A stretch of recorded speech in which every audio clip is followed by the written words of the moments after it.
Actually, I got the grant. I a got the grant, piece so of I just- paper if you need a copy of it. I've got a copy of That it. should work. I got a letter from. Oh, you got a letter? Yeah. Yeah, I got a grant, so I'm gonna have to go down to. This is what you got? Yes, sir. Okay, so I told you it wouldn't be a problem.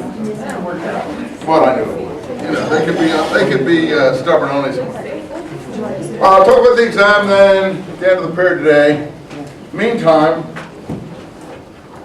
you remember better than I where we were in Maccabees book. Or did we finish? We didn't quite finish. I know where we were. The martyrdom episodes in 2 Maccabees. The reason they're important, and I do want to move along, is because we saw that 2 Maccabees was more detailed in many ways than 1 Maccabees, but it left off around chapter 7 of 1 Maccabees. And I explained that to you. I told you that 1 Maccabees goes on and ends with someone called who? John Hyrcanus. So basically you have, if you want to follow Josephus' scheme, who follows 1 Maccabee, you have Mattathias. He obviously knew the book or a similar book to it. You have Mattathias as a progenitor. So then he has all these sons. Notice all the names later Christianity picks up on as we discussed, as we mentioned. So Jonathan may be the only one that is not picked up. There's a John too, but he's killed, but we'll put him in here anyway. And Simon. There's an Eliezer too, I think. He's killed. These 2 are killed. So you see, the reason Maccabees 1 goes to Mattathias is so we can bring in the whole family. Because Jonathan has some offspring here. They're all killed. And he has some offspring here. 2 of them, I think, are killed, as I recall. And then 1, John Hyrcanus, survives. And all the rest of what you would call the Maccabean dynasty, or the Hasmoneans, if you prefer, come down from him. In theory, though it said Judas at one point settled down in Maccabees 1, I think it says that. It doesn't mention any offspring. I don't think Judas ever settled down.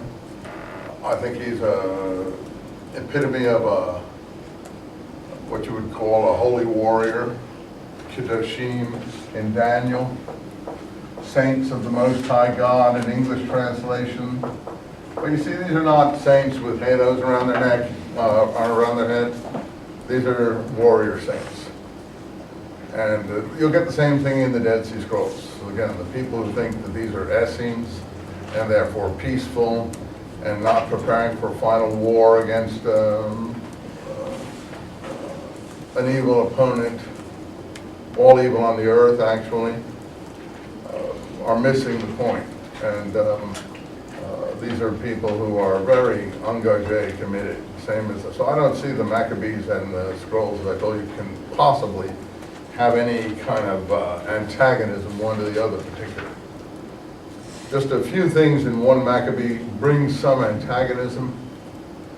Maybe foreign appointment of high priests.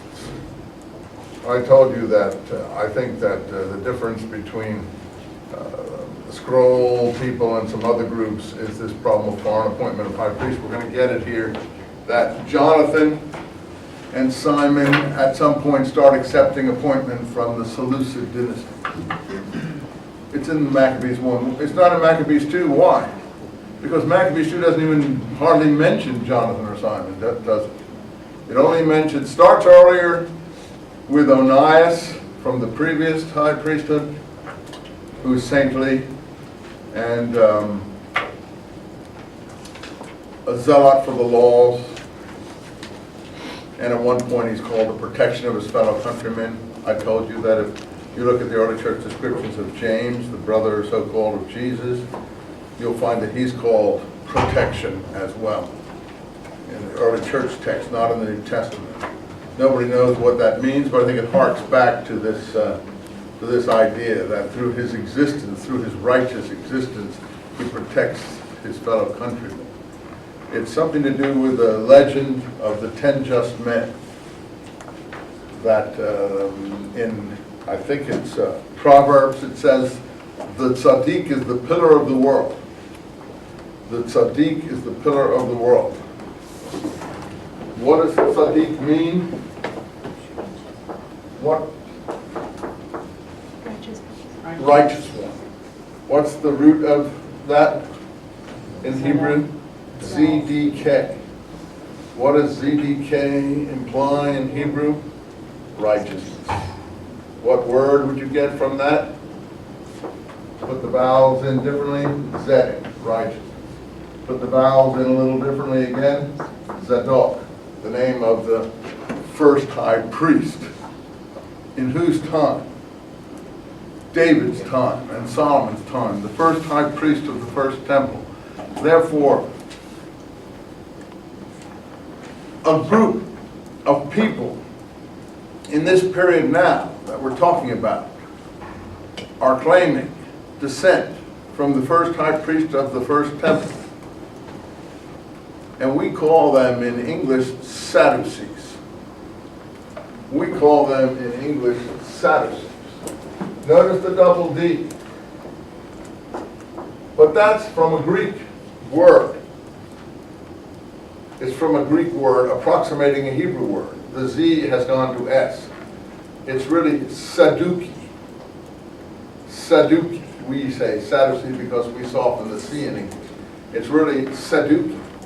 And that, of course, comes from Zadok. Zadok. That they claim descendants from Zadok, the Zadok of David's time.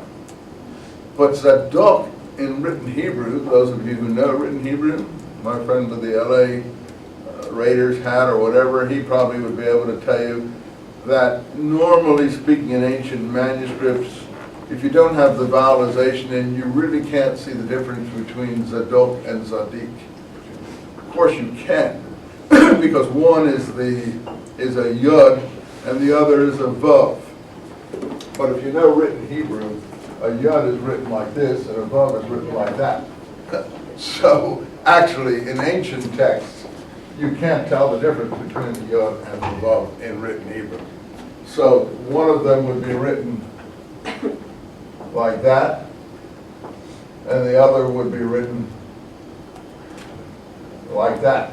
But actually in ancient Hebrew, they'd both be written like that, and you wouldn't be able to tell the difference between them. So you have to know how to pronounce the word. For instance, ancient Hebrew doesn't double the D. It's written this way. So this is your TZ, as my friend was anxious to point out to me. And this is the D, and this is the K. I can't even write English anymore. This is the K. But it's being written this way. So you put your A in here and your O in here. You put your A in here and your I in here, and you double the D in English. But that's not the way it is in written Hebrew. It just has one letter. You have to decide if you're going to double it or not. So you really need to speak the language before you read it, which makes it really difficult for newcomers in a place like Israel to compete with old-timers, because it takes them a lifetime to master the language. And by that time, all the Israelis have run off with all the good jobs. So it's almost impossible to really, really survive well in a place like Israel because of this language problem that you have.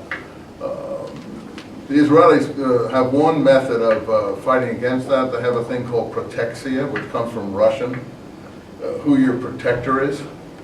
I guess it's like networking or influence in the United States. So if you have, quote, protexia, you may be able to survive. But if I was there 5 years and I didn't have any protexia, and frankly, it was not possible to survive. I was young when I was there, and I was married, but I can tell you that, without protexia, so-called, you don't survive. It's sort of like a little mafiosi situation, just like, Putin today. No one gets anywhere if Putin doesn't want him to, and so on. So you either get the party or some other group to help you out. Anyway, that's the problem of Hebrew. It's very difficult. It's very simple language, but it's a very difficult language to actually read and master if you haven't already spoken it. And to already speak it, you more or less have to be born there, or born into a family that's actually speaking it. So it is really tough. Even people who know prayer Hebrew, can only get along in many ways through their religious protexia, to the religious groups that's helping them out in certain places in Israel. But that's the way the world is in any case. So I'm trying to tell you where the word Saduki comes from. Sadducee, Saduki. It seems to be based on Zadok, but you see it could mean Sadiki. It could mean, and I know, by the way, a fellow who's the head of the mosque who teaches over at Fullerton, his name is Muzamil Siddiqui, because Arabic has the same word. It's just, developed out of the Hebrew. And it could be, and there's a word in Arabic, it's righteous one. It's, a fellow who follows the righteous one. Siddiqui. It's the same in Arabic as it is in Hebrew. There isn't really a Sadiki in Hebrew because they don't have that verbal noun, but you could have such a thing. So a Zadokite priesthood could mean a righteous priesthood. A Zadokite priesthood could mean a righteous priesthood. Make any sense to you? You following me? So therefore, in the book that I've written, Maccabees, Zadokites, Christians, and Qumran, Qumran being the name for the dead, where the Dead Sea Scrolls are found, I try to show the progression from the Maccabean movement into the Zadokite movement into the early Christian movement. And I do it around the word Sadiq, the righteous one. In your Christian scripture, Jesus is supposed to be the righteous one as well as many other things. He also is what? A priest after the order of Melchizedek. There you go, you see you've got Melchizedek. So if you do it like this, it's like that. But if you do it like this, the Hebrew from the Bible, it's Melchizedek. And Melchizedek means righteous king, or king of righteousness. Melech in Hebrew is king. Melchizedek means king of righteousness. So that name has a double punch, a double whammy, so that's also, if you want to see that as having to do with a priesthood, comes from just one notice in the Psalms. I forget the Psalm where it's in, but you can look it up in a concordance. Then you can say that's also a Zadokite priesthood. Because it's based on what the Christians are saying, or I have to say Christians because we have some non-Christians in the room here. What the Christians are saying is Jesus' righteousness. He is, what book in the New Testament is that outlined in? Jesus' Melchizedek priesthood. It's not in the Gospels. It's not in Paul's letters. It's in the letter to the Hebrews. And I don't have time to go through it with you, dig all this out, but you can dig it out. If you look at the letter to the Hebrews, that's of course where it should be. Someone's writing a letter to the Hebrews using their concepts. Oh, this righteous priest concept you have? Well, our Messiah, he's also a righteous priest. So he's both king and priest. And at one point, Hebrews says he is a high priest of higher purity, or of higher righteousness. So that's another basically Zadokite claim, but not the same as the Sadducees are making. Because if you know your New Testament, you know that the Sadducees don't seem like a very good bunch in the New Testament.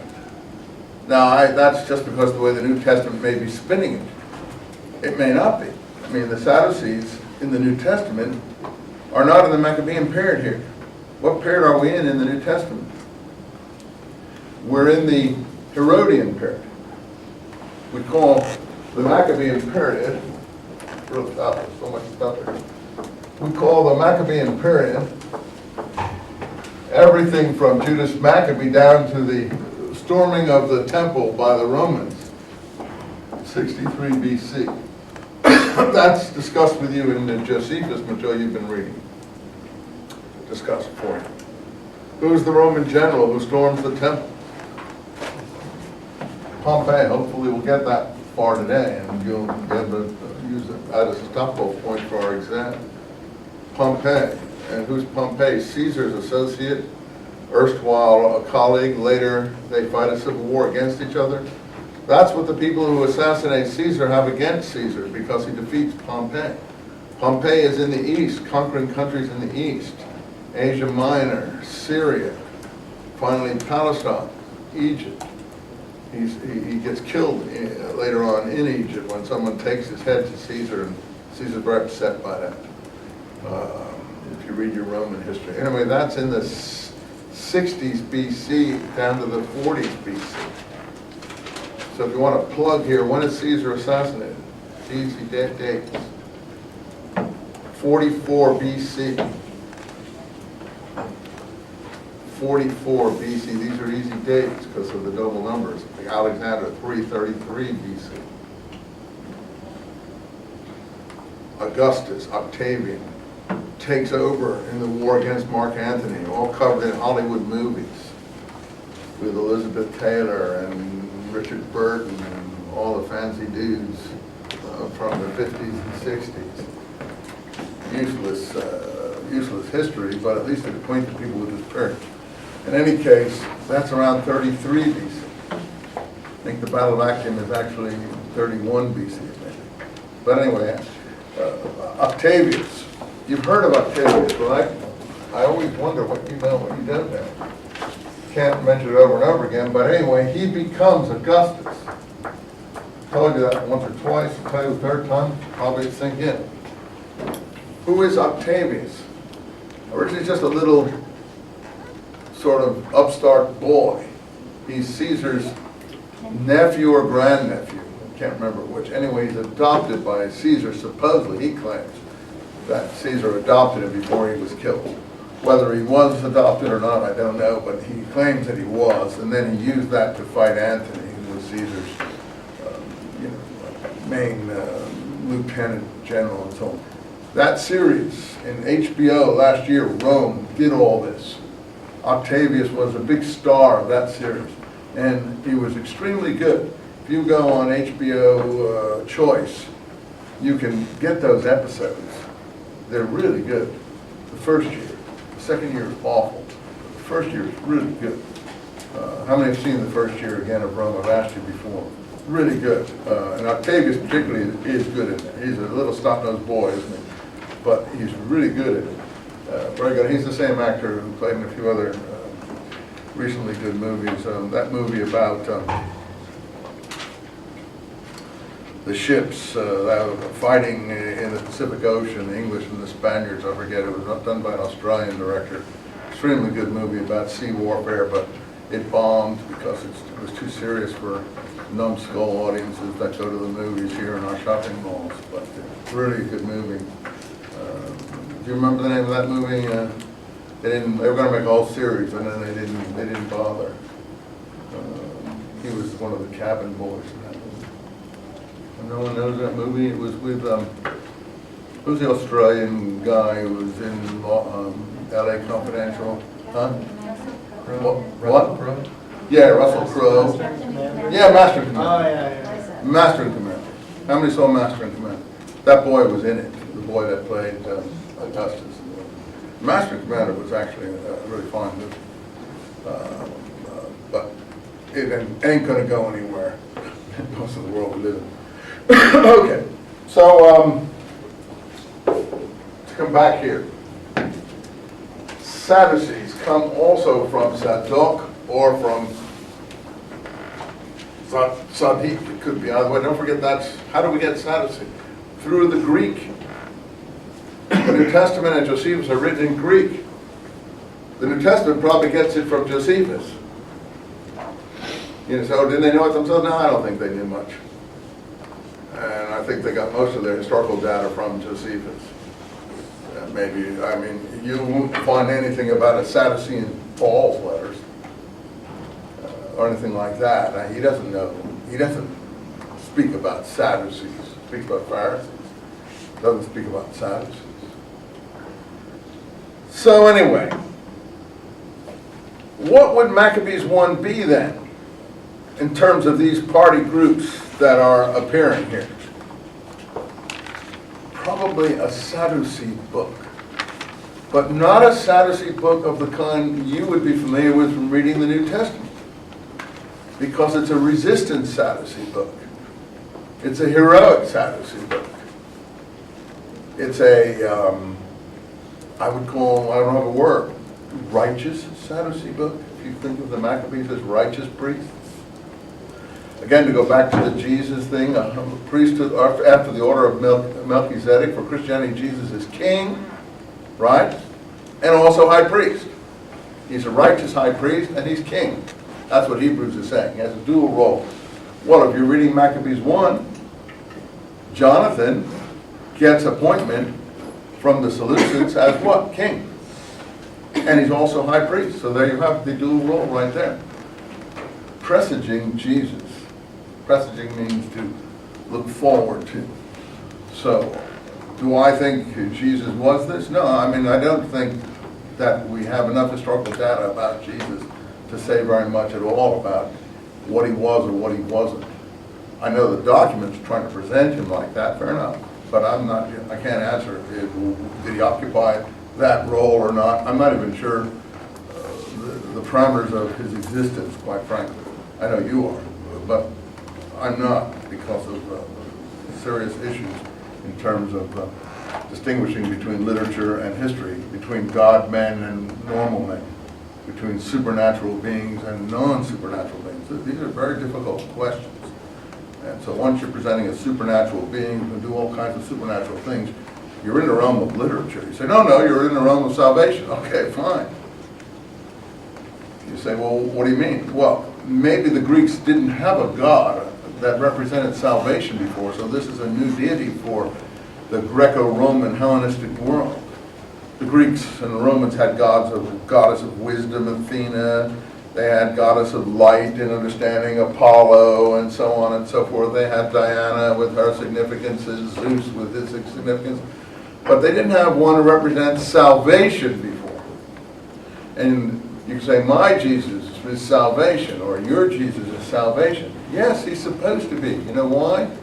The name Jesus in Hebrew is Yeshua, which is salvation.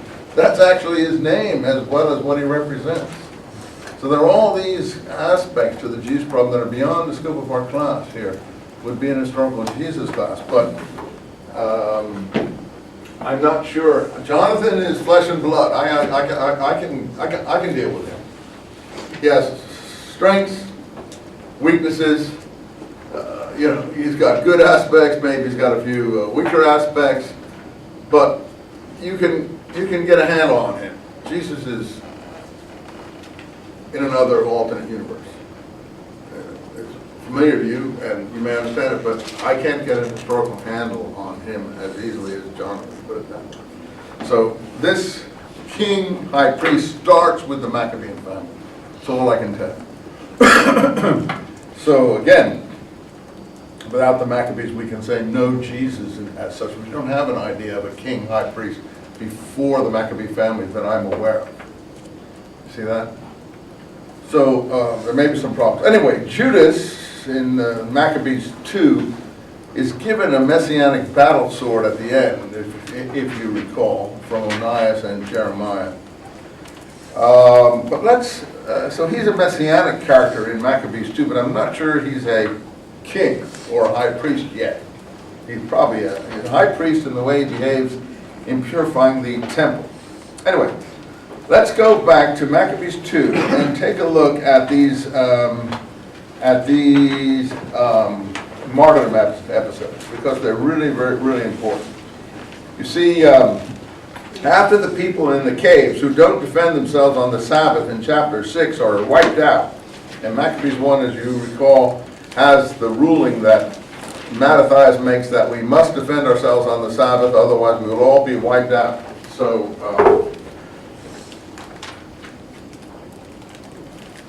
Maccabees 1 answers that question and gives the answer to that question to Mattathias, its progenitor of the family. I'm not sure how Maccabees 2 handles that issue. It's just they realize that they have to defend themselves on this Sabbath. So right after they're wiped out in 6:1 to 11, we get 18. This is where we left off last time. Eleazar, one of the foremost teachers of the law, already advanced in years, but would not eat pig meat, pork, swine flesh, whatever, following the law. But rather, 19, he resolved to die with honor than live disgraced. Most people tried to urge him to do this because the king had demanded that this was the way. Now, this is, I'm not sure. Here's another one of those episodes. Is this an historical episode or a literary episode? Same as Jesus and others. I think this is a literary episode. Can I place Eleazar historically? I'm not sure. Someone may have done this. I'm sure a lot of people did this. But can we focus on him totally as a historical person? I'm not sure. But it doesn't matter. The point of the episode is to do what? Here's the point of the episode. But having taken a noble decision, line 23, worthy of his years, and the dignity of his great age, and the well-earned distinction of his gray hairs, worthy to his impeccable conduct from boyhood, and above all, the holy legislation or law established by God himself. So, this book wouldn't get on too well with Paul. With Paul's picture of Moses putting a veil over his face so that he didn't want the people to know the light of the law had gone out. I read you last time in 2 Corinthians, that wouldn't go down here with this book. I want to keep pointing it out to you because to me that is the whole crux. What's going on in this period? The crux between those willing to die for the law and the and those willing to abandon it and go over to Roman Hellenistic lifestyle and way of life. You say, what? That the New Testament's about that? In the context of this period in Palestine, yes. Because the context of this period in Palestine, as the gospel is presented, I'm not sure they're historical. Jesus basically abolishes the law. Sometimes he doesn't, sometimes he does. The picture is confused. But at some key moments, the believer feels that he has. But Jesus' followers don't seem to understand that he has. And in fact, only Paul seems to know that he's done this. Because when Peter is supposed to eat with a Gentile, as I've told you in Acts 10 or so, when the Roman centurion sends a messenger to him, Peter says, oh no, I have never eaten any unclean thing or with any unclean person. And then a voice from heaven cries out, what God has made clean, let no man call profane. And Peter has to be called 3 times before he understands this. We see the point I'm trying to make, whether historical or not, if Jesus had taught that, Peter's close associate should understand it. But he doesn't. At least that's what Acts knows, that he doesn't. And therefore, Acts needs to give him a Pauline vision in order to make him understand this. The only one who understands this is Paul. Paul in 1 Corinthians says that, for me, there are no forbidden things. There are no unlawful things. And in Romans, we hear the law he recognizes as Roman. And elsewhere, he calls people who follow the law, worry about things, forbidden things and forbidden foods, he calls them weak. They have weak consciences, he says, in both Romans and Corinthians. That's why it's necessary to read Paul. He says, some people are so weak, they'll do what? Only eat vegetables. What? Give me a break. It's weak to only eat vegetables? Yeah, for Paul, it's weak to eat vegetables. Only eat vegetables because you're so interested in purity matters. You're basically following the law to the nth degree. You wouldn't even, you don't want to be polluted in any way, therefore like Judas Maccabee here, you'll only eat vegetation things because you're not even sure if the sacrifice has been, is valid anymore. And who's the big vegetarian? Well, of course, the leader of the Jerusalem church, James.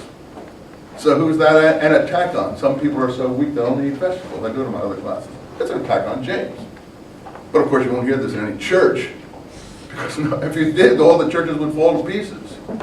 Can't possibly teach this in church. It's in the books. If you want to find it, it's there. But why can't you teach it in any churches? Because churches are interested in solidarity, same as synagogues are.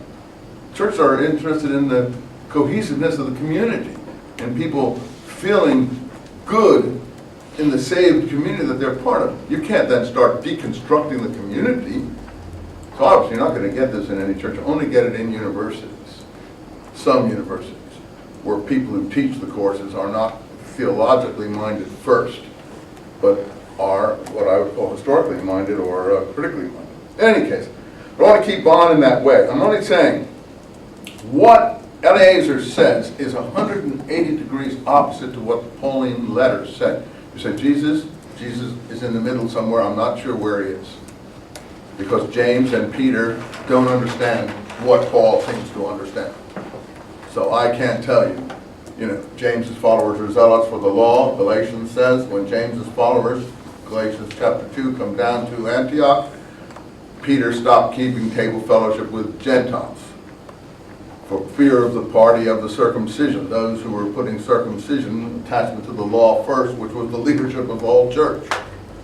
So if the leadership of the whole, and then Paul calls Peter and Barnabas hypocrites in chapter 2 of Galatians. I don't have time to read all that. You can read it yourself. It's all in there. So the point of the matter is, I know that the James party and the Peter party have not been taught what Paul thinks he knows. And Paul, don't forget, is an enemy of Christians. An enemy who persecuted Christians, some even unto death. And suddenly he has visionary experiences that get him into another universe, which is what we presently call Christianity. It's not my Christianity. It would be the Christianity that we're familiar with. Okay, but to make it clear here, you see, I have always followed the holy legislation established by God himself, and he's never going to change. But you have to change, they say, otherwise you'll be killed. But Eliezer, 90 years old, refused to conform to the foreigner's way of life. And he talks about being led astray, and the scrolls talk about being led astray by someone who teaches against the law. Again, I'm not for the law or against it. I told you I don't follow the law. I don't mind if you don't follow the law, but we have to, decide where did Jesus stand on that, and you want me to give you where Jesus stood? I have no idea. I have no idea where Jesus stood. Maybe you do, or your teachers, or your pastor, or your priest, or whatever they know. I don't know. But I know where James stood, and I know where Eliezer stood, and I know where Paul stands. Even though for the moment I avoid the execution by men, I can never, living or dead, elude the grasp of the Almighty. Therefore, if I am a man to quit this life, even though I'm 90 years old, here and now, I shall prove myself worthy of my old age, and I shall have left the young a noble example of how to make a good death. Here we go. How to make a good death. This is a new idea. This is all new in this paragraph. And I will eagerly and generously for the venerable and holy laws. These are the first martyrs. We don't have an idea of martyrs. So, well, Christians are martyrs. Yeah, that's true, but that comes later. We're already having martyrs in the 2nd century BC. We've just changed the framework in the 1st, 2nd century AD with the Christian attachment to martyrdom. Here, it's for the law. There, it's for the faith in Christ Jesus. But the martyrdom is the same, but the martyrdom starts here. This is the new doctrine coming in with Daniel, the Holy War, resurrection of the dead, the Maccabean uprising, because you'll admit these are part and parcel of the Maccabean uprising. Let's look at the rest of these martyrdom that shows here. He then said, this is how he died, 31, leaving by his death an example of nobility and record of virtue, not only for the young, but for the great majority of the nation. The Jews to this day call this Kiddush Hashem, sanctification of the name. Kiddush, and this is what people in the Holocaust, some thought they were doing. Kiddush Hashem, Shem is another way of saying God.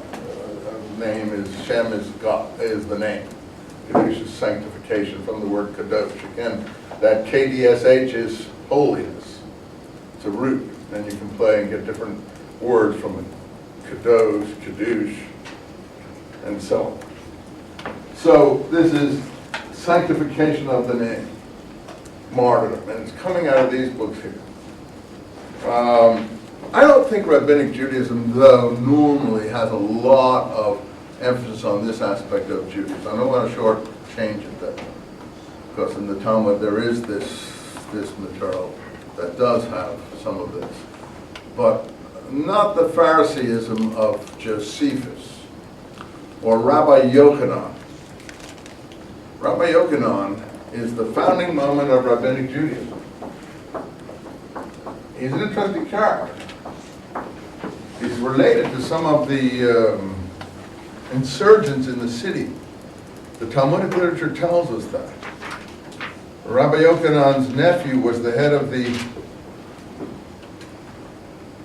insurgents who had a hold of the city in the 70 AD uprising period. But he, as Talmudic literature proudly proclaims around 3 or 4 different places, has himself smuggled out of Jerusalem in a coffin, the only way he could get out alive, with his disciples, 2 of his disciples.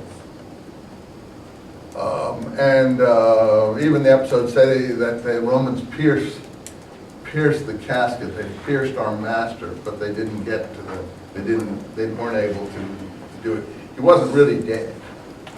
He was just acting, and his nephew gave him a pass to leave. And then he had an arrow shot in Vespasian's camp. It's all quasi-history, because Vespasian wasn't there at this time. His son Titus was. But anyway, it's pseudo, it gives you the point. Saying, Rabbi Yochanan is a friend of the emperor. And then he's ushered into, because Vespasian is the general in Jerusalem is becoming emperor, he's ushered into Vespasian's camp. That was all in the Talmud in 3 or 4 places. That's my friend will vouch for that. And he is ushered into Vespasian's camp, and he applies the Messianic prophecy, the holiest prophecy of the Jewish people at that time, that a star would rise from Jacob, a scepter to rule the world, to Vespasian, Numbers 24:17, found in 3 documents in the known Qumran texts so far. We found in 3, so it shows the Dead Sea Scrolls. We're interested in the star prophecy. Star prophecy, I told you about it before. Numbers 24:17. Star will rise from Jacob, a scepter to rule the world. And he says, you are the star that will rise from Palestine to rule the world, Vespasian. So he applies the star prophecy to the conqueror of Palestine and the destroyer of the temple and the burner of Jerusalem. Well, that's pretty cynical. What's he get in return? A school at Yavne, where Judaism is created. Yavne is a town down near the coast. You'll see it written like this or like this. Now these are the Pharisees that move into Rabbinic Judaism, the normal Judaism that we know today. But this is not apocalyptic Judaism or Messianic Judaism as such, because these people would not do this. These people would die, and they all did. Qumran people all died. That's why they couldn't come back to get the manuscripts or became slaves. The Masada people all committed suicide. Josephus, when he was in the cave, what happened when he was in the cave? They drew lots. And Josephus and his friend drew the short straws. They killed all the others, and then he went out and surrendered to the Romans. Got adopted into the royal family, as we told you, and became Flavius Josephus and wrote the histories that we're using. These people survived. They didn't go the route of Eliezer. So the Judaism that we're talking about here in the Maccabean period, Sadducees were originally like this. Now what kind of Sadducees are that? That's what we call them Zadokites. That's why I have the book, Maccabees, Zadokites, Christians, and Qumran, because these Zadokites are not later Sadducees in the Herodian period. Now when the Romans stormed the temple in 63 BC, we'll see in Josephus that they're really amazed by the priests in the temple. How many got that far? What do the priests do? 63 BC. They go about their sacrifices as if nothing is happening. And they're cut down by the Romans, but Josephus admits, because he's not writing himself, he's writing from sources, he can't lie here, the source is telling us, that they're actually cut down by people of the opposite party, who turn out to be the Pharisees, who are cooperating with the Romans to take the temple from these people. So what I'm trying to tell you is the people who are cut down here and all butchered in the first Roman assault on the temple under Pompey, it's all in your Josephus if you're reading, are these Sadducees who are not yet Hellenized, Herodianized. They're all killed in this period, or go into hiding, or get like the Dead Sea Scrolls. And a new Sadducee group comes in, who I think you have to call Herodian Sadducees. So there's a split in the Sadducee movement that takes place somewhere in the Herodian period. Now, Herod's father, we'll get here in Josephus, will be involved in the Roman takeover of the temple in 63 BC. Then somewhere in the 40s to the 30s, Herod comes to power and supplants the Maccabees. And Herod's father, Josephus will tell us, is an Idumean Greek, or what we would call an Arab, from his mixed family. His, one side is a priest in a temple of Apollo in Gaza, and the other side are Idumeans or Edomites from the city of Petra, the royal line in Petra. And Herod's father is intermediary between these people, what we would call Arabs at that time, not that bad or good, but just what they were, and the Romans, and they will help the Roman takeover of Palestine in 63 BC. And the Pharisees will cooperate with them. So we're getting ahead of ourselves, but I'm trying to tell you how these parties are created. So there's a group of Sadducees before that, and Josephus tells you that Herod never stopped taking vengeance on these people who resisted him and would not give in to him. And he had spies everywhere. People were taken in secret, like John the Baptist, and tortured and beheaded. He was a incipient Saddam Hussein or Joe Stalin or something like that. He was absolutely insane maniac. And not only did he kill everyone who did not agree to his takeover, which are all these previous people, he killed all the Maccabean family. He killed the Maccabeans who cooperated with them. He killed one of the Maccabeans who was married, ultimately forcibly married to him. He killed his own sons by that woman who he had forcibly married. Probably the deal was that her brother should keep the high priesthood. We'll get all of that. Her brother, her name is first Mary, first Mary, in the 30s. And I'm sure that her killing gave rise to all the Marys you get in the New Testament, because you don't name someone Mary if you don't admire the previous Mary.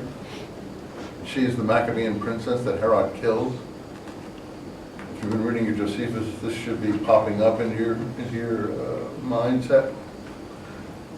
But in addition, he kills her brother, Jonathan, her brother's name was, another Jonathan named after the Maccabean early progenitors. And I think the deal was that her brother would be high priest if she married Herod. So they would keep the high priesthood in the Maccabean family. But when he became of age, as Josephus tells you, the people all cried when he put the priestly vestments on. Now, that in itself will show you that the Maccabeans were the popular priesthood and the popular party, not the Pharisees that rabbinic literature tries to make out, they being the descendants of the Pharisees.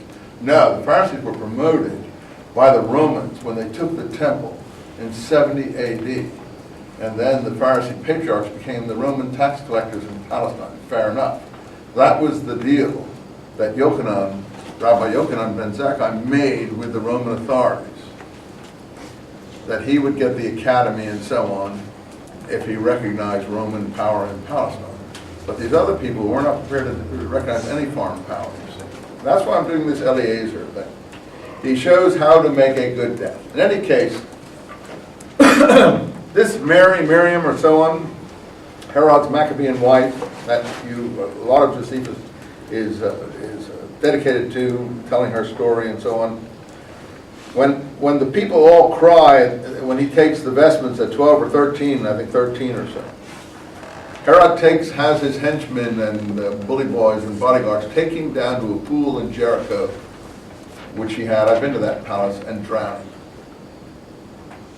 And that's probably the end of the deal. But see, Herod couldn't be a high priest because he was a foreigner. So anyway, the Herodian period begins here in the 63 BC period. We have several foreign depredations on the temple. One in the Maccabean period, which Judas had to deal with. That would be around 163, 167, somewhere in there. Then 63 BC, Pompey. But that isn't the end of it. 37 BC, Herod storms the temple again with Roman troops and takes the people who would not acknowledge him as a king appointed by the Romans. And then finally, 66 to 70 AD, the war against Rome that Josephus outlines for us. The Romans take the temple in 70 AD. So you have 3 Roman storming of the temple. 63 BC, 37 BC, and 66 to 70 CE or AD.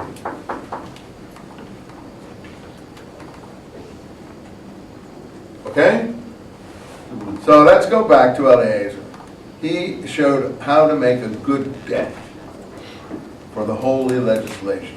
These are the people who will not compromise, who will not accept foreign rule, who will not accept high priests appointed by foreigners, who will not accept Roman taxation in Palestine. You say they're nuts? Yeah, they are. They will not give in. They prefer death. And this is the martyrdom ethic that we're going to get, and it comes out of the Daniel books and the Maccabean uprising. So here's the next one, chapter 7. 7 brothers arrested with their mother. Again, the king tried to force them to do what? 7:1, 2, eat pig flesh. What are you trying to do? We will rather than die than break the law of our forefathers. That will be in the Dead Sea Scrolls, the law of the forefathers. Again, I contrast it to the Paul thing. So I want you to see that we have 250 years of struggle against the kind of thing that Paul represents. And then people in our world think, oh, the Jews are stubborn. Why don't they just accept the beauty of what Paul represents? Oh, it might be beautiful. I'm not saying it isn't. But these people, after 250 years of struggle again, are never going to accept it. Never going to accept it. And that's the problem that we have. Okay, so they paid with their country, their lives, and everything else. And you see, that's why I get so upset about that. Oh, the Jews paid all this because they killed Christ. No, that is a Roman revision of the whole deal to make it look like there was some sinfulness here, etc., etc., etc., etc. The Jews didn't kill Christ because the Herodians were imposed on the Jews by the Roman authorities. So, I mean, you know, that's like saying, I can't even begin to explain, you know, what it's like saying. It shows such a lack of understanding of the history of this period. Christ, whoever he was probably like these Jews who were willing to die rather than renounce things.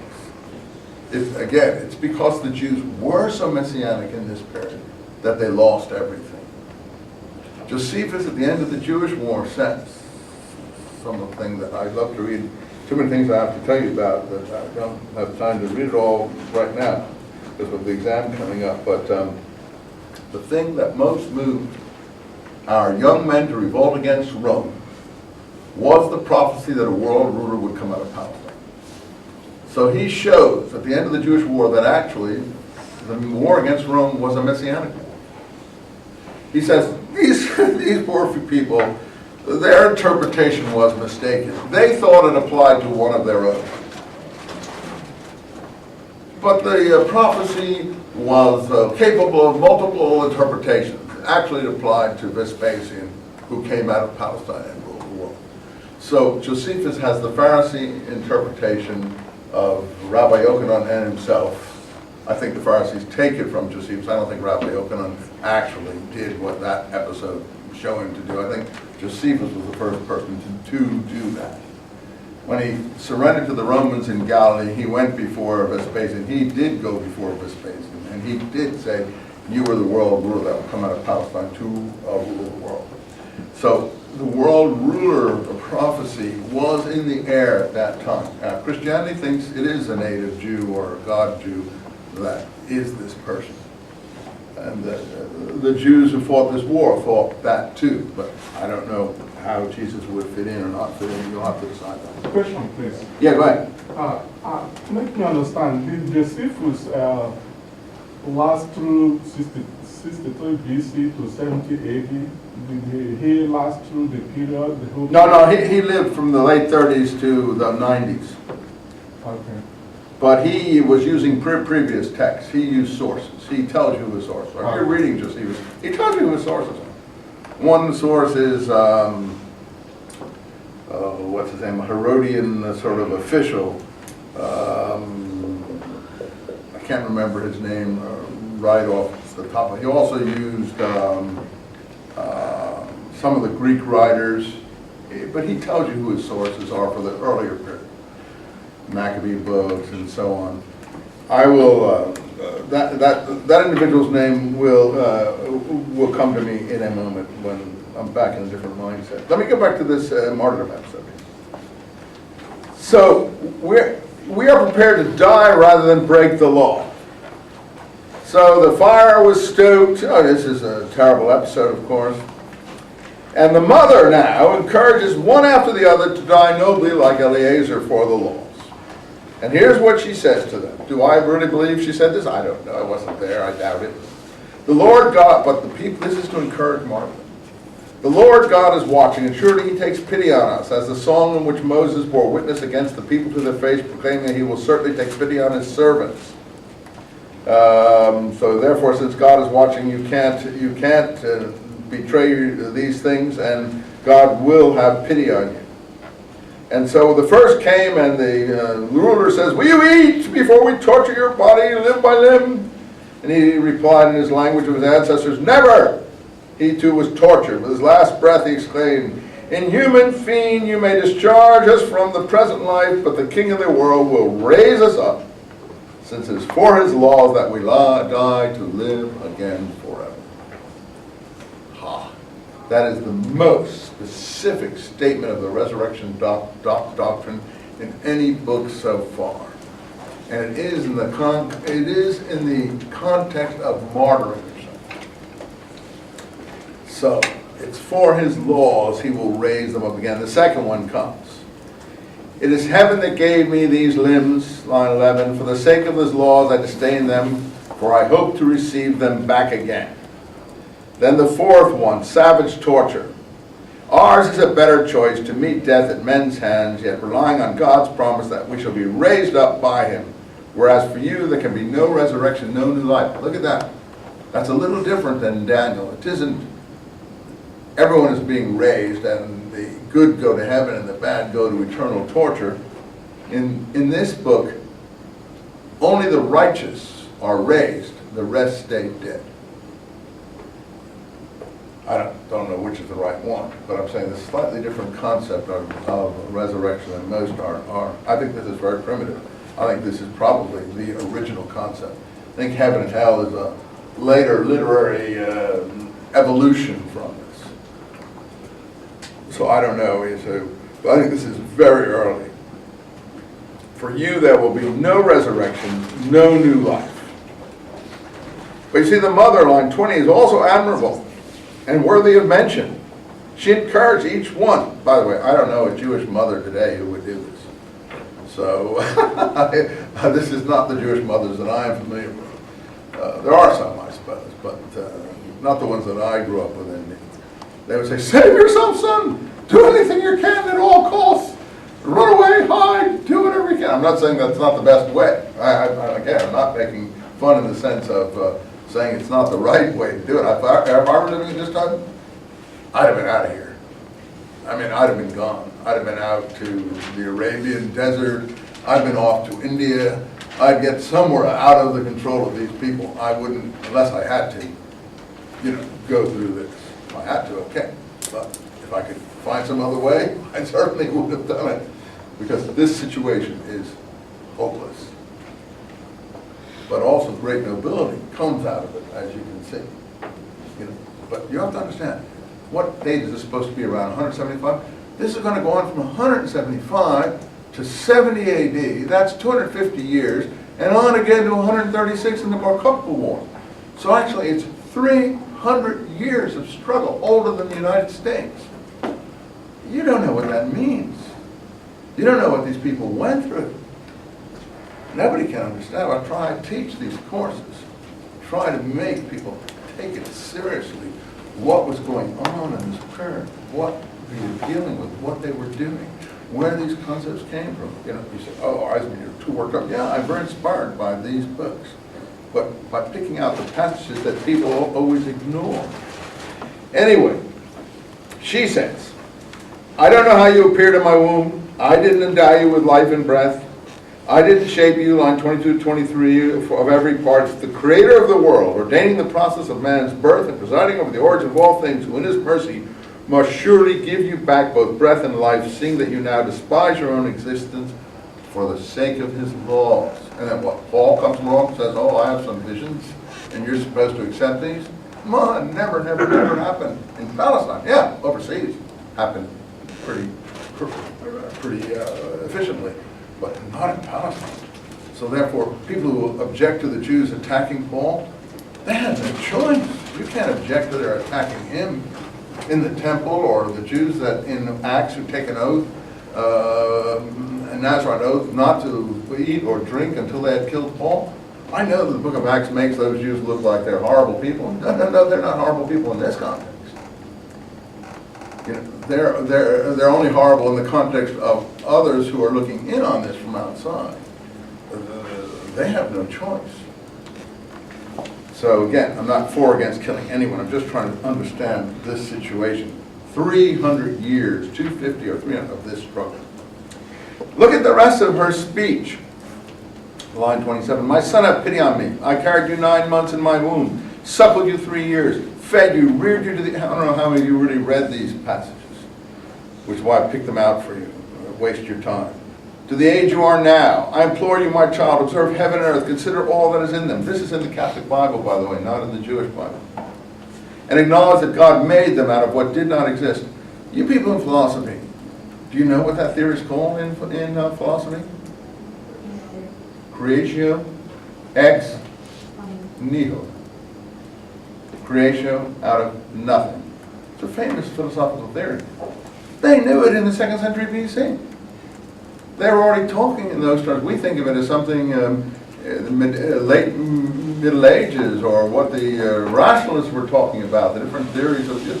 They were already talking about creatio ex nihilo in the 2nd century BC. I don't think many people realize. That was in Genesis. What I mean, but this is an actual concept, made them out of nothing. I don't think it's in Genesis as a doctrine, you see. That's the picture, literally. Anyway, I just wanted you to know that this is something that goes way back. I'm not against it or for it, but of what did not exist. And mankind comes in the same way. So don't fear this executioner. Prove yourself worthy of your brothers. Make death welcome, so in the day of mercy I may receive you back in your mother's company. That's another important idea. Those people who don't understand what Masada is about. What is Masada about? What happened at Masada?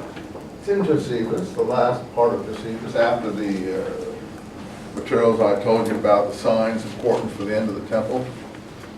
The holdouts, the people he calls Sikari. We'll talk about that as we go on in this class. They didn't call themselves Sikari. The extreme zealots took over Masada, which was a fortress by the Dead Sea. It had been a Herodian armory. And they held out there thinking the Romans wouldn't come after them. And the Romans came after them, besieged the place for 3 years, used prisoners to build a ramp, and they finally got the ramp ready to take the walls down with catapults. They were going to storm the place. There were 1,000 men, women, and children in there, and Josephus attests they all committed suicide the night before the Romans were going to storm the place. I think also they left the stores there so that they could show they didn't commit suicide because they were out of supplies. They made a good dad. But even more than that, they followed this book, or these ideas in this kind of book, because I think their ideology was this: why kill the women and children? Because they wanted to see each other again after the resurrection. And if they hadn't killed the women and children themselves before they were polluted by being sold into slavery and given to brothels and being treated, in all kinds of, I can't explain to you the different ways. I have a passage in the dedication of my New Testament code about a brother and sister who find themselves in slavery in Rome. The Romans want to breed them together, and they're the son and daughter of Zadok the high priest, and they die in each other's arms rather than do that, you see. It's a very tender passage. 2 places in the Talmud it's in. So I think that they wanted to have their company back again. They wouldn't see their wives. They wouldn't see their children. You say, well, it's not the children's fault. Well, they couldn't see it like that. If I take you and marry you to someone and put you in a brothel or put you into all kinds of depraved behavior and things like that, and everyone is taking their pleasure on you or doing whatever they want, you've been polluted. You're not going to be resurrected in their ideology. You should be, I know. Maybe there's Christ Jesus is a better concept. I'm not saying it is or it isn't. I'm saying that may be a more inspiring concept. In the Christ Jesus concept, you would be, That's a kinder, gentler world, a kinder, gentler world. I'm only telling you the different cultures of the different people here. But I think that she wants to have them back in their company again, and that explains the Masada suicide. In addition, in the archaeological excavation done on Masada, they found the bones passage from Ezekiel buried under the floor of the synagogue there. Now we have archaeologists in Israel, and they're full of very deep insights. But the doyen of Israeli archaeologists was a general in the Israeli army, the son of one of the scholars that first saw the Dead Sea Scrolls. His name was Yigal Yadin. He's written a lot of books on, he excavated Masada. He's a decent person, but he has no comment to make about finding the bones passage from Ezekiel underneath the synagogue floor. What? Are you kidding me? There is a comment to make. These people believed in the resurrection of the dead. That's why they buried that passage underneath the synagogue floor. That's what they believed in, and that's why they committed suicide. Okay. Finally, she says, our brothers, line 36, after enduring their brief pain, now drink of ever-flowing life by virtue of God's covenant. I guess it's the brother talking. I too, like my brother, surrender my body and life, line 37, for the laws of my ancestors, calling on God to show kindness to our nation, and that soon in my trials and afflictions to bring you to confess that He alone is God, so that with my brothers and myself there may be an end to the wrath of Daniel, of the Almighty, rightly let loose on the whole nation. You see, there's that rightly let loose, but still he is going to go to his death. The king fell into rage, treated this one more cruelly than the others, because he was smarting from the young man's scorn. And so the last of brothers met as and undefiled with perfect trust in the Lord. The mother was the last to die after her son. Okay, I've only read all that. Why? To show you the ethos of the period and where martyrdom and resurrection of the dead first come in. Believe me, bin Laden is using the same ideas today. This is what he's promising all his people.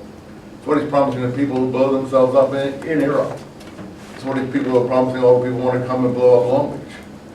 I don't think these people were quite like that, but these doctrines passed into Christianity and into Islam.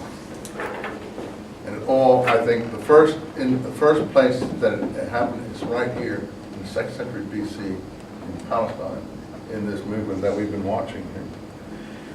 Okay, Judas Maccabee, chapter 8. Made their way secretly among the villages, rallying the kinsfolk, recruiting those loyal to Judaism, assembled 6,000. They purified the temple and so on. So, I don't need to read all this material here for you. Chapter 10, they restored the temple. The day of the purification of the temple, line 10:5, came on the very day the temple had been profaned by the foreigners, the 25th of Kislev, like 25th of December. They kept 8 festal days with rejoicing in the manner of the Feast of Tabernacles, remembering how, not long before at the time of the Feast of Tabernacles, they had been living in the mountains and caverns like wild beasts. That's why they keep 8 days of Hanukkah. Not because of the miraculous candles and rabbinic Judaism or whatever. It's because they took 8 days of the Sukkot Tabernacles that commemorates the wilderness sojourn of Moses and applied it to their wilderness sojourn. These are the first wilderness sojourners who are fighting in the way of God in the wilderness. Now, I'm not advocating, I'm just telling you that's the way it is. They also decreed by public edict, ratified by vote, that the whole Jewish nation should celebrate these same days every year. Okay, the first holiday on record that I know, according to this book, not God-given, ratified by vote of the nation. This is all new stuff. This is not Moses on Sinai. This is ratified by vote. Do I believe it? Seems okay. I don't know. Okay, so this goes on like this. Some more celestial events in chapter 11 that help them win the battles in line 10. You can read this yourself, and so on. Is there anything else? Here's chapter 12, 30, chapter 12, 40. There was a problem with some of the people had idols under their armor, some of the soldiers. And Judas urged the people to keep themselves free from sin. So he collected a collection and sent it to Jerusalem to have the sacrifice for sin offered. For if he had not expected the fallen to rise again, it would have been superfluous and foolish to pray for the dead. Whereas if he had in view the splendid recompense reserved for those who make a pious end, the thought was holy and devout. This was why he had this atonement sacrifice offered for the dead, so they might be released from this sin that they had committed. So the point is that, again, resurrection of the dead for those who make a pious end. Chapter 14 picks up where we have things in Maccabees 7 that we did last time, where the Hasidans are now mentioned. I think this may be the first time the Hasidans are mentioned in Maccabees 2. Maccabees 1, the Hasidans are mentioned twice. Once when they volunteered to join Mattathias and Judas, each a brave, stout, fighting man for the law. Second time in chapter 7, when I read you last time when we broke, that Alchemus, a former high priest, according to 14:3 here, willfully incurred defilement at the time of the insurrection, had come with a Seleucid appointment, and they went over to Alchemus, according to Maccabees 1. According to Maccabees 2, not true.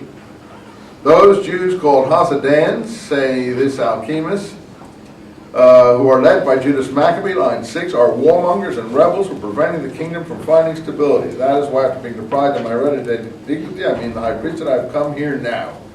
As long as Judas remains alive, the state will enjoy no peace, he says to the Seleucid rulers. Do I believe that speech? It sounds reasonable. So the Hasidans are the followers of Judas par excellence. In Daniel's terms, they are the saints of the Most High God. They are the holy ones of the Most High God. Alchemus is coming from which priesthood line? Just a Zadokite priesthood line, but not a righteous one, just priest of Aaron. But pre-Maccabee. Pre-Maccabean, there'd be lots of them, but he's not a righteous priest. He's a treacherous, he incurred defilement, it says here. He would be also Sadducee in terms of genealogical Sadducees.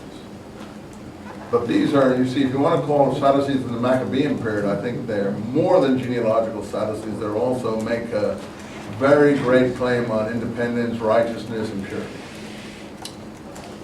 That's all I can do to tell you about here, but so I told you last time, and you picked me up, why didn't you tell us that at the beginning? Because we needed all this material first. So my solution to this in Maccabees, Zadokites, Christians in Qumran, that book, is that to say, okay, which is right, Maccabees 2 or Maccabees 1? Let's assume they're both right. Because the Pharisees do claim that they're descended also from Hasidim, and many people think that the word Pharisee has something to do with the word Hasidim, but it doesn't. Pharisee in Hebrew means to break away, split. So I propose this theory, it's not proven, that in this period there were Pharisee Hasidians. I use two S's to keep the parallel with Zadik, as I told you, and let's call them the new word we've discovered, Zadokite Hasidians.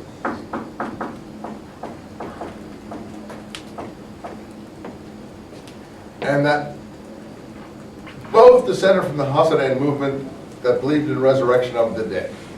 The Pharisees believe, even to this day, Rabbinic Judaism believes in resurrection of the dead. Christianity believes in resurrection of the dead. Supposedly the Sadducees, according to Josephus, didn't. But the Sadducees we're looking at here do. That is, if we can call them Sadducees in the Maccabean period. Whatever the group, see, ultimately this group is going to become, I think, Essenes and Zealots.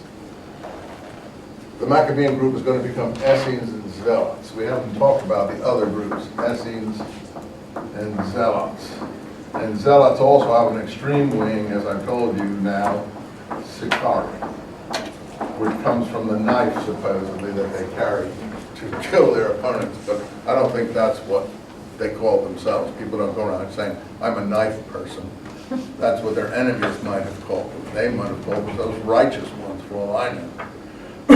Or, to use the language of the New Testament in James, party of the circumcision maybe. In any event, I said, suppose they're both true. Suppose there are two groups of Hasidians. And in time, breakaway Hasidians and Zadokite Hasidians both believe in resurrection of the dead. What's the difference between the two groups? This group will not accept foreign rule in Palestine. This group will. This group will not accept foreign appointment of high priests, but prefers a more native procedure, a zealot procedure, election. You still maybe have to have the right priest line. I'm not even sure about that, as we'll go in the scrolls and look. But election on the basis of righteousness. This group, all it needs is that you're from a proper genealogy of some kind. That doesn't, we don't know. That's why in the Herodian period, in the New Testament, we speak of high priests plural, of high priestly families. But they're only families the Herodian family and the Romans were willing to live with. They were not revolutionary families, resistance families. They were collaborating families, what we would call quisling families. You understand what is emerging here? So this is much more complex than most people think. And you say, well, how am I going to understand it? Well, start at the beginning. Start with the Hasidians. Then think of a split in the Hasidian movement. Some people stick with Judas Maccabee. They're the normative Hasidians. Some people will go away and become the Pharisees. The Pharisees aren't in existence yet, but they're the breakaway Hasidians who are willing to live with foreign power and control in Palestine. So at Qumran, the opponents of the Dead Sea Scrolls, I told you last time, are called seekers after smoothness. And most people say, oh, these are small little things. In Phariseeism, you are looking after halachot, not halakot. Smooth things is halakot. Halachot is legal traditions, oral traditions, supposedly going back to Moses. New legislative material to add to the law of Moses, traditions, legal traditions. So, to my mind, the Qumran group are making fun of this procedure of the Pharisees to seek halachot. say, no, it has to be written document. It has to be only the written documents, no oral law, as in Phariseeism, no new traditions, etc., etc., etc., etc. But it's not just little nitpicking little things. It's big things. Told you, foreign appointment of high priests, foreign rule in Palestine, marriage with nieces. At Qumran it becomes polygamy too. Phariseeism accepts polygamy, Qumran did not. Phariseeism accepts marriage with nieces, Qumran did not. And so on and so on. And I think the attack on marriage with nieces and polygamy is actually an attack on the Herodians. Because it's Herod who had 10 wives. And the Qumran documents say you are not to multiply wives, the ruler is not to multiply wives unto himself. That's an attack on the Herodian family, not the Maccabees who didn't really do this. They didn't have numerous wives. We have no indication of rampant polygamy among the Maccabees at all, if at all. And marriage with nieces is the Herodian family policy. So to me, that one thing alone in the Dead Sea Scrolls, the ban on marriage with nieces is an attack on the Herodian family. And that shows we're attacking the Herodian priesthood that is permitting these things to the Herodian family. So to my mind, the scrolls are anti-Herodian documents, but we have to finish up here and take our break, and we'll go to Josephus. Let's quick finish up here. So we have finally another character. Oh, here it is. Judas married and settled down and led a normal life, line 25. 14. I don't believe that really happened. But that's right before his final battle here with Nicanor, which we did last time. But we have another martyrdom episode, quick. Razis, line 37. R-A-Z-I-S. One of the elders of Jerusalem. This is like Eliezer. Was denounced to Nicanor. He was a man who loved his countrymen, stood in high esteem. Nicanor is the new representative from the Seleucids. He was known as the father of the Jews because of his kindness. In his early days of the insurrection, he had been convicted of Judaism. He had risked both body and life for Judaism with the utmost zeal. Another zealot, another one who will not compromise. In any case, finally, when the Nicanor forces come in, he sees himself surrounded on all sides and falls on his sword, nobly resolving, line 42, to die rather than fall in the clutches of these villains and suffer the outrages of his noble birth. But in the heat of conflict, he missed the thrust, and the troops swarmed through the doorways. He ran up to a wall and threw himself down among the troops. So he wounded himself, he threw himself down, but even then he didn't die. Still breathing blazing anger, he struggled to his feet, blood spurting in all directions. Despite his terrible wounds, he ran right through the crowd. Then taking his stand on a steep rock, although he had now lost every drop of blood he had, he tore out his entrails and taking them in both hands, flung them among the troops. I think this is a literary episode, okay? Calling on the master of life, but we understand what's being said, and spirit, to give them back to him one day. Again, resurrection of the dead. But this guy goes to the nth degree. He takes his guts and throws them at the opponent. Well, look, am I right? Is this encouraging martyrdom for the law? I think that we can safely say that that is certainly true. The rest of the book we've already read, so we can close the book on that and just summarize for the break as follows. We have two movements developing here, or three, coming out of this Hasidian movement, for lack of a better word, or the Kiddushim of dash. The reason I know that the ones who cooperate with foreign power are the Pharisees is that if you look in your Josephus book here, the first time he really mentions Pharisees are in the next generation down.